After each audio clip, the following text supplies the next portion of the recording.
Okay, guys, I'm back. It's been a little while since I made a video.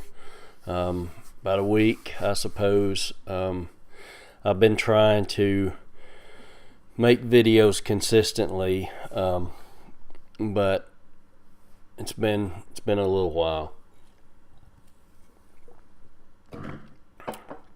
So I'm here today to do my top 5 favorite albums from 1968, which is continuing what I started with, my favorite albums per year, my top 5 favorite albums per year.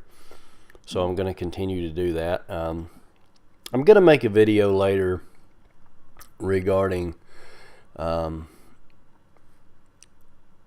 situations that prevent me sometimes from doing these videos, and we'll get into that later. But if any of you guys suffer from clinical depression, general anxiety disorder, you guys might understand where I'm coming from. But this is not a downer video, okay? This is a good video.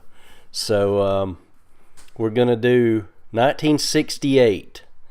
So I want to start with, I guess this is going to be kind of the least ranked album of 1968, but it's not a bad album. It's just probably my least listened to album of that year.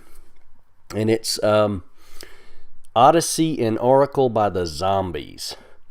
Now, the Zombies were a psychedelic band, UK group in the 60s, and they had some very popular hits like She's Not There, Time of the Season. Everybody knows that. It's the time of the season for loving. Beautiful song. Really good pop stuff, catchy pop. Tell Her No, great stuff. But in 1968, they released the album Odyssey and Oracle, and it did have the song Time of the Season on it, which was a very popular song. A lot of good songs on this album as well. Very psychedelic, pop, catchy tunes on this album. I think Care of Cell 64 or 44, something like that. Care of Cell 44, I can't remember the name right off. Good morning to you, I hope you're feeling better, baby. That song, beautiful song. I love that song. I love the Zombies and how they mix pop with sort of some pretty dark, dark kind of interesting undertones. If you listen to Time of the Season, what's your name, who's your daddy, just kind of weird stuff. And then Care of Cell 44 is like, talking about the lover coming out of prison. And just, they had some interesting concepts, but for a catchy kind of psych pop band. But Odyssey and Oracle coming in at number 5.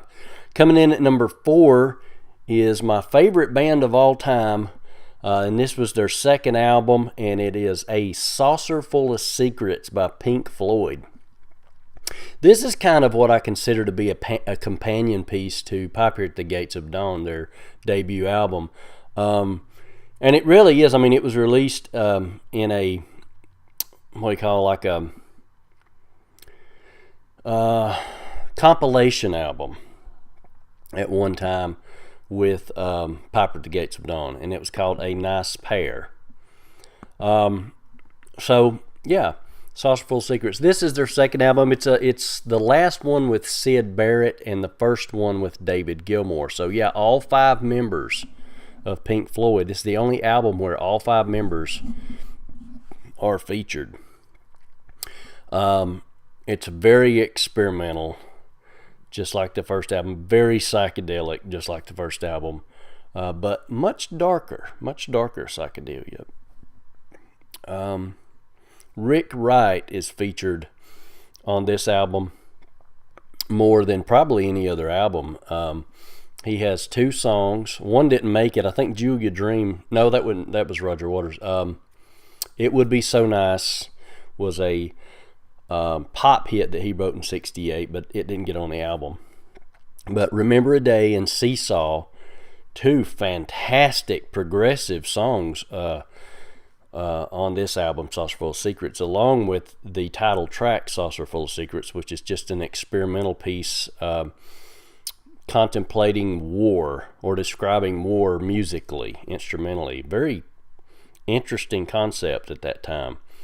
There's also, this is where part of the space rock kind of thing carried over with Let There Be More Light, Set the Controls for the Heart of the Sun.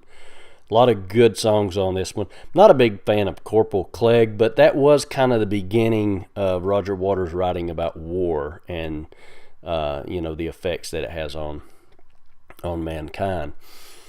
But yeah, I really like this. And then it ends with the last song recorded on a Pink Floyd album by Syd Barrett called Jug Band Blues. Very haunting, sad song. But Saucerful of Secrets is a great little album. If you've never heard it, I highly recommend it. So coming in at number 4, Saucerful of Secrets, Pink Floyd. Coming in at number 3 is the Notorious Bird Brothers by the Byrds. You know, if you're watching these videos where I'm making my top 5 albums, it seems like the Byrds have made it almost every year. And you would think the Byrds are my favorite band of all time or something. I really do like the Byrds. It's just that, you know, the albums that they made in the early 60s, or late 60s rather, they made them at a time where there wasn't too much competition, I guess. Maybe the Beatles at the time, the Doors. But they really had some good material. And I mean, any band with David Crosby in it and Roger McGuinn, I mean, they were a really good band, very, very underrated band. And this is my favorite Byrds album. And my favorite version of this album was released in '97, actually. It was this one was released in '68, but there was some outtakes that were made that were never released, and so it was released on the deluxe edition in '97, and it has the song Triad. And I love that song. Universal Mind Decoder as well, off the '97 release. But yeah, the 1968 album, gosh, I mean, you had the Byrds harmonies, you had that California sunshine, feel good but kind of weird, spacey vibe the Byrds were giving out. Going Back, Natural Harmony, Draft Morning, protest music. Wasn't Born to Follow, which was off the Easy Rider soundtrack. Tribal Gathering. Then you had like Dolphins, Smile. Are you kidding me? Get over it. Dolphins, Smile, Space Odyssey.